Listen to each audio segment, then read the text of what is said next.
2025 was the year that I laid the foundation to build something great in the future. I worked hard, but I didn't receive too much revenue from it, which is fine because it's a building year, but I make this video every year, so that's why I wanted to start it this way. I have 3 key takeaways from this year. Like the whole agency got over 5 million views, probably way more than that, to be honest. We get 1 million views per month, so probably over 10 million easily. Anyway, I'm part of the business, so I obviously didn't get 10 million views myself. The first key takeaway is that you need views to make money. People say, oh, you can get a video with 3K views and you can make a bunch of money from that video. That can be true for the top 1%, but most people that get 3K views just are very bad at YouTube, and they use this as an excuse to not get better at YouTube, and they will never sell. They're like, oh, you just have to be lucky, bro, you just have to target the right ICP, which is true on the, like, if you zoom out, on the long term it's true, but those people are just bad at YouTube and they use it as an excuse to not get better. I like to use this example.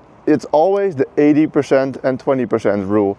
If you get 100 views, 80% isn't qualified. Those 80 people, you can just write them off, they're terrible, you can't use them. The 20% is maybe close to being your ICP. Those people maybe have some money, they're actually interested in buying something, and you can actually funnel them down to your product. So if you amplify that formula and you get 100,000 views, then you still have that 80-20 rule. You have 80,000 people that are not interested and that don't care, but now you have 20,000 people that are close to being your ICP that might actually eventually buy something from you. You just have way more potential with more viewers, obviously. So if any marketing agency or online guru tries to convince you that low views is also good because you just target the right people and you can just still sell a bunch, that's true, but most people just use it as a cope to not get better at YouTube. So if you do it correctly, more views is also more money. That brings me to the second point. You don't have to click the videos. We make videos for 8, 9, 10-figure entrepreneurs. We have a bunch of 10-figure entrepreneurs as well, but most of them are 8 or 9. And those videos are for 50-year-old investors, 50-year-old real estate people, 50-year-old people in the tax niche, all those kind of different niches or the macroeconomic space that I personally, as a 22-year-old guy that's traveling around the world, that's interested in making content, I wouldn't click on those videos, but I'm not the ICP. And you're making the videos for your clients, like not my videos on my channel, but I'm behind the channels of those big entrepreneurs. You can go to our website in the description. For those clients, I don't have to click on these videos. So if I package the videos for them, obviously that's my job, I package their videos. If I package them in a way that I would click, that means that we don't target the ICP. So it's kind of a clusterfuck in the beginning that you start working with a client. You have to make videos that you don't want to click on yourself, but the ICP has to click on it. This will take iterations, this is not super easy, but you have to remember, it's not a bad thing if you wouldn't click. The 2 best videos that I got from my best client, you can go onto our website to see who that is. The best 2 videos are videos that I would never click on myself. I think those topics are super boring and I'm not interested in it at all. But his ICP is, and those videos brought in hundreds of thousands of dollars, just those 2 YouTube videos alone. And that doesn't mean that you can make super boring packaging. You still have to need packaging that is popping on the YouTube homepage, that is super simple, easy to understand, explain something different than the title, that you go slightly deeper into the topic or give a hint of what the video is about in the thumbnail. That principle still goes up, but you don't necessarily have to click yourself to make it a good video. And then the third key takeaway, good content. This is a mistake that I've been making for the longest period of time in this year. Like the packaging is quite easy to figure out, the ICP, the certain niche that you're trying to work in, that stuff is quite easy to figure out. But good content is difficult to make, especially if you're making content for people that you don't understand. Like you have to have so much information about your ICP to help them with their pain points. Just think about single mothers, for example. I'm a 22-year-old, like I have no idea what a single mom goes through. So if you have to make videos for single moms, you have to do a lot of research on their pain points. What are they going through daily? What do they need? What would they buy? It's also usually things that are not too obvious because otherwise other people would have already sold it to them. It has to be something that's quite unfamiliar. So making good videos about those topics is quite difficult. And this is where AI comes into the play. AI is super good at understanding those things. AI has all the information on the internet. So if you frame him a certain picture, hey, I'm a 26-year-old single mom and whatever, I work in a corporate job, what do I need?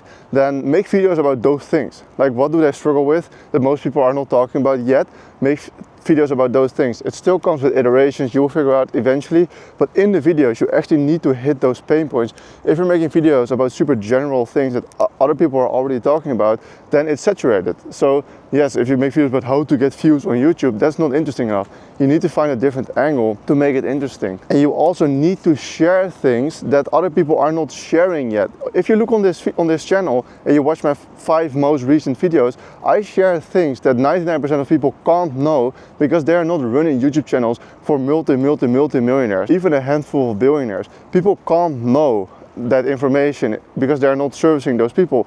I can only know because I'm doing that. So I try to share as much like new information as possible, or at least with a new angle in a new niche. And if you don't have that unique information yet, we have 2 options. First option, shut the fuck up, don't make any videos. If you don't have anything to share, don't make videos. Second thing, share information from other people. So watch a bunch of Alex Hormozi videos, watch a bunch of Iman Gadzhi videos. Those people that are already, that have done things, explain things on the internet that they didn't share about themselves yet. So figure out the marketing strategy that Alex Hormozi is doing, or a certain thumbnail strategy that Iman Gadzhi is doing that you figured out but they don't publicly talk about it. Share something that's already out there, but study something for so many hours that it's interesting for other people to watch, because it now doesn't cost them 100 hours to study because you already did that. So you take away pain and it's still unique information. And then I have one extra bonus tip, the 4th tip, that is completely irrelevant from this video, but it's still my personal channel, so I still want to share something personal.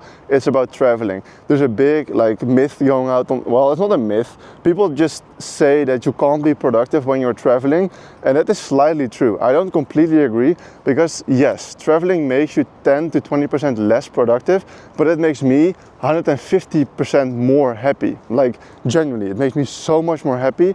And if you're happy and positive, you're gonna work more. You're gonna want to work more. So even though it's less optimized, I don't have my office, so I'm now walking outside. I'm going to a cafe after this to edit this video and to also post some client content. But just being in the sun out here in Barcelona makes me so much more happy, and not living at my parents' house, because I technically can't afford it to move out, but I can afford it to keep on traveling. Like I make enough money, but I don't want a mortgage or something, or I don't want to rent a place. I want to be in sunny countries with nice weather, and that means that I'm on my own in an Airbnb or in a hotel or whatever on my own. That brings me a lot of happiness, being on my own, being mature, being out there. So yes, it makes me slightly less productive, but it makes me so much more happy and motivated to work that it compensates for it. And I say that after traveling to 3 different continents in 1 year. I first went from Europe to Bali, then back to Europe, then to Medellin, and then back to Europe, then to Bali, then to Europe, and now in the beginning of January